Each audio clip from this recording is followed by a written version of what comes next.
अहोई माता की कथा। एक साहूकार था जिसके 7 बेटे थे, 7 बहुएं तथा एक बेटी थी।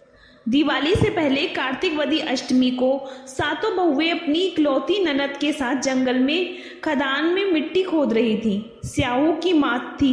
मिट्टी खोदते समय ननद के हाथ से सेई का बच्चा मर गया। स्याहू माता बोली कि मैं तेरी कोख बांधूंगी। तब ननद अपनी सातों भाभियों से बोली कि तुम में से मेरे बदले कोई अपनी कोख बंधवा लो। सब भाभियों ने अपनी कोख बंधवाने से इनकार कर दिया, परंतु छोटी भाभी सोचने लगी कि यदि मैं कोख नहीं बंधवाऊंगी तो सासू जी नाराज होंगी। ऐसा विचार कर ननद के बदले में छोटी भाभी ने अपनी कोख बंधवा ली। इसके बाद जब उसके जो लड़का होता तो 7 दिन बाद मर जाता। एक दिन उसने पंडित जी को बुलाकर पूछा, मेरी संतान 7वें दिन क्यों मर जाती है? तब पंडित ने कहा कि तुम सरही गाय की पूजा करो। सुरही गाय स्याहू माता की भायली है, वह तेरी कोख छोड़े तब तेरा बच्चा बचेगा।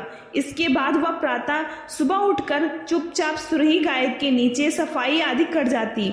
गौ माता बोली कि आजकल कौन मेरी सेवा कर रहा है, सो आज देखूंगी। गौ माता खूब तड़के उठी। क्या देखती है कि साहूकार के बेटे की बहू उसके नीचे साफ सफाई आदि कर रही है। गौ माता उससे बोली, मैं तेरी सेवा से प्रसन्न हूँ, इच्छा अनुसार जो चाहे मांग लो। तब साहूकार की बहू बोली कि स्याहू माता तुम्हारी भायली है और उसने मेरी कोख बांध रखी है, सो मेरी कोख खुलवा दो। गौ माता ने कहा, अच्छा। अब तो गौ माता समुद्र पार अपनी भायली के पास उसको लेकर चली। रास्ते में कड़ी धूप थी, सो वे दोनों एक पेड़ के नीचे बैठ गईं। थोड़ी देर में एक सांप आया और उसी पेड़ पर गरुड़ पंखनी का बच्चा था। सांप उसको डसने लगा। तब साहूकार की बहू ने सांप मारकर ढाल के नीचे दबा दिया और बच्चों को बचा लिया। थोड़ी देर में गरुड़ पंखनी आई तो वहां खून पड़ा देखकर साहूकार की बहू को चोंच मारने लगी। तब साहूकारनी बोली कि मैंने तेरे बच्चे को नहीं मारा, बल्कि सांप तेरे बच्चे को डसने वाला था। मैंने तो उससे तेरे बच्चों की रक्षा की है। यह सुनकर गरुड़ पखनी बोली कि मांग तू क्या मांगती है? वह बोली, 7 समुद्र पार स्याहू माता रहती हैं, हमें तू उसके पास पहुंचा दे। तब गरुड़ पखनी ने दोनों को अपनी पीठ पर बैठाकर स्याहू माता के पास पहुंचा दिया। स्याहू माता उन्हें देखकर बोली कि आ बहन, बहुत दिनों में आई। फिर कहने लगी कि बहन मेरे सिर में जू पड़ गई हैं। तब सुरही के कहने पर साहूकार की बहू ने सलाई से उनकी जुएं निकाल दी। इस पर स्याहू माता प्रसन्न हो बोली, तूने मेरे सिर में बहुत सिलाई डाली है, इसीलिए तेरे 7 बेटे और बहू होंगी।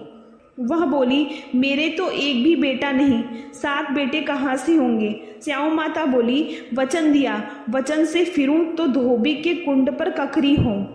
जब साहूकार की बहू बोली, मेरी कोख तो तुम्हारे पास बंद पड़ी है। यह सुन स्याहू माता बोली कि तूने मुझे बहुत ठग लिया है। मैं तेरी कोख खोलती तो नहीं, पर अब खोलनी पड़ेगी। जा, तेरे घर तुझे 7 बेटे और 7 बहुएं मिलेंगी। तू जाकर उजमन करियो, 7 अहुई 7 कढ़ाई करियो। वह लौटकर घर आई तो वहां देखा 7 बेटे 7 बहुएं बैठी हैं। वह खुश हो गई।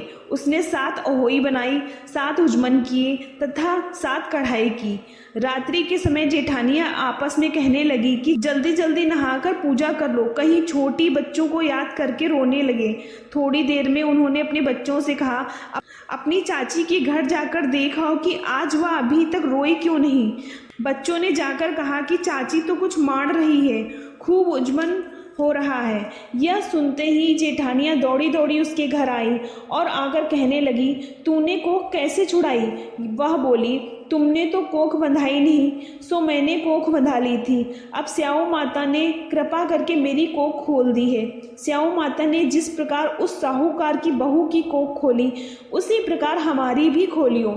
कहने वाले तथा सुनने वाले की तथा सब परिवार की कोख खोलियो। अगर आपको अहोई माता की कथा अच्छी लगी हो तो प्लीज़ हमारे चैनल को लाइक करिए, सब्सक्राइब करिए और शेयर करिए। Thank you.